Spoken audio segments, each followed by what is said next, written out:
All right, I hope you guys enjoyed this video. This is from the podcast called Bartender Talk. They invited me for an interview. So if you guys want to check out the whole podcast, click on the description down below where it says Bartender Talk and check it out right there. All right, let's begin. Like a bowl.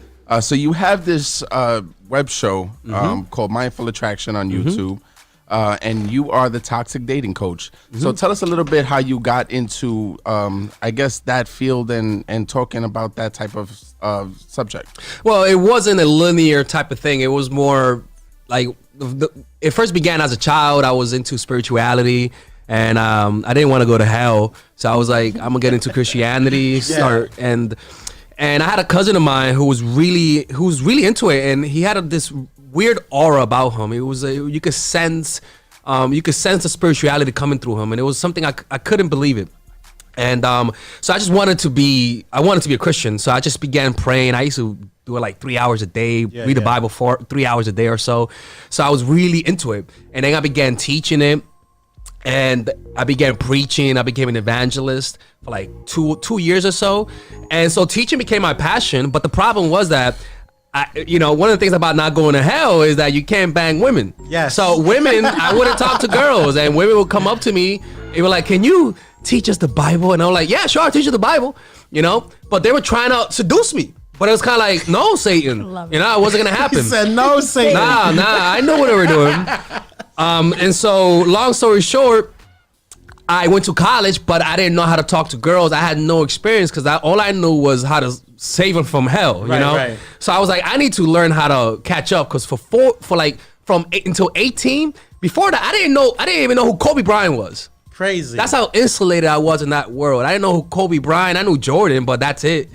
And so I didn't know how to talk to girls. So then I was like, you know what? I got to learn. I started reading psychology. And then, long story short, I became a therapist. And then I started learning how to approach women because I got fired as a therapist. Wow. So I had like. Hold on. How you get fired as a therapist? I wasn't good at the paperwork. I was good at the therapist part. But what they really care about is the paperwork. Yeah. And I just wasn't good at it. The data piece. Yeah, I have ADD. So then when I got fired, I was like, you know what? I got 4 months. I got dumped by my girl that winter. So I was like, let me learn how to approach girls. And I began approaching and I got pretty good at it. Yeah. Like, cause I'm a fearless person. So I just got good at it. And I began applying principles of psychology, or such as like addiction therapy, because I was into that, like teaching people how to stop addiction. Right. And I began applying it to approaching women. And one of the things that I've noticed is that, women see you depending on how you feel about yourself. So if you feel scared, they're gonna sense the fear. They're gonna sense it because women can sense fear coming from dudes, and they feel the fear through your creepy vibes. Yeah. So I began saying to myself, okay, how can I change the way I feel? In addiction therapy, I learned that if you just change the way you feel, you change the way you react to the stimulus. So I began just applying some meditation techniques, and that's why I call it mindful attraction.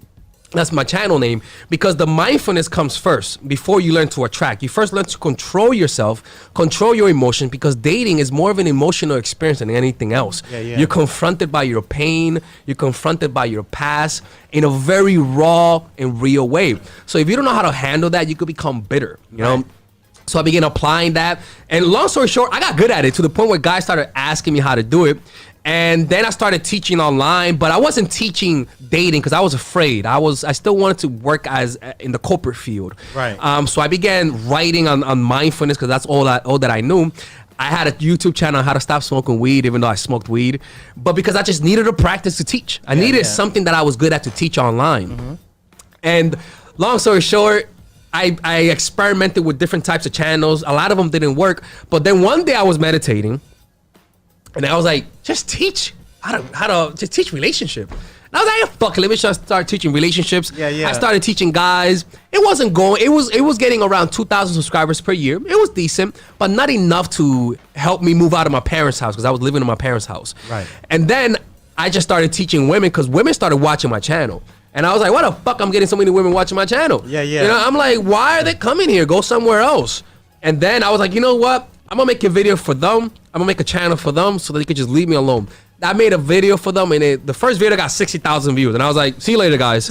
Like, I'm teaching women. I'm done. That's it. I found my calling, you know, and then it just went from there. And I don't know how, I don't know why I was able to understand women's point of view better. Yeah. Maybe because I was raised with women, but a part of me feels like it was just that my main strength is empathy.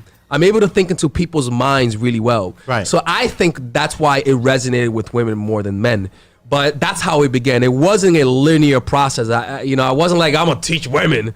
Who will fucking do that? You know, like, I'm a dude who gets women. Yeah, yeah. You know, but it's kind of like, why not learn from the guys who play you?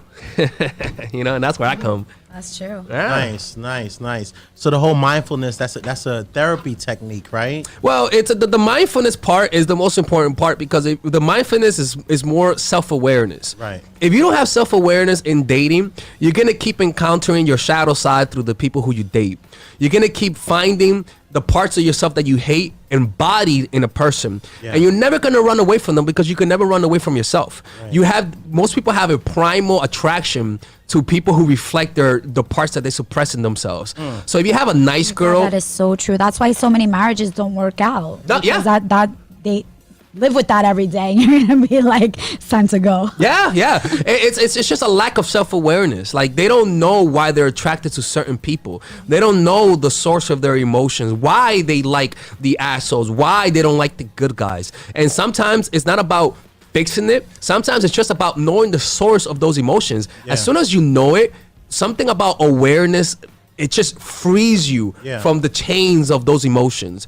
And so the mindfulness part, to me, is the most important part. It's not the part that people highlight. You know, they highlight the evil shit, but in between that, if you find my channel, you might be attracted to the toxicity, but people who are attracted to my toxicity are the perfect candidates because once they watch my channel, they'll inevitably encounter the mindfulness part. Nice. And those are the ones that need it the most. That's why I call it toxic, to attract them. Yeah. I wanted to get into that. How did you become the toxic dating coach? Well, it was because one day I was in London and I heard about this Twitch streamer. They call them the toxic streamer. The toxic gamer. And I was like, wow, that sounds like me, but for dating.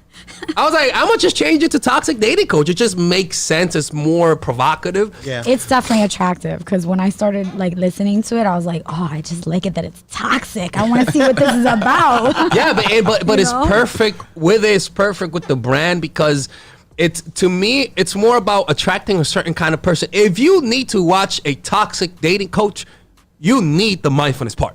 So it's more of a funnel to attract a certain kind of person. It's not really about manipulation, but I'll do that. I'll let people think that because you need to watch. You need to meditate. Right. Like, if you gotta do that, you know? What are some of the weirdest things or some of the most, standout things that women have asked you as a dating coach? Well, man, I mean, I have a few of them, like, just women asking me how do I manipulate him, even though she already manipulated him, she wants to manipulate them even more. And I'm like, God damn. How does that work? How do you manipulate even more? Well, it's more about like how to inflict more pain. I'm like, bitch, you already have him.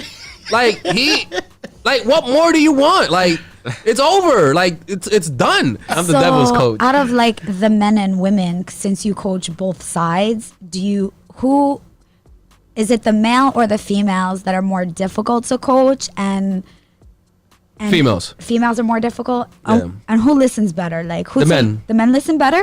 It They follow depends. your advice? Well, it depends. Like, it's just harder for the men because the strategies I teach them are more long term. Okay. A man cannot men don't have instant fixes. That's a problem with men. A man just cannot say dress this, you do this, and just you'll get a girl. No, a dude, unfortunately with guys, they gotta build up their status. It's more manual labor. It's more long-term thinking, and it's just some guys are not built for that. 90% of guys are not built for that. So that's the difference. But the difference is with men is more of a long-term change.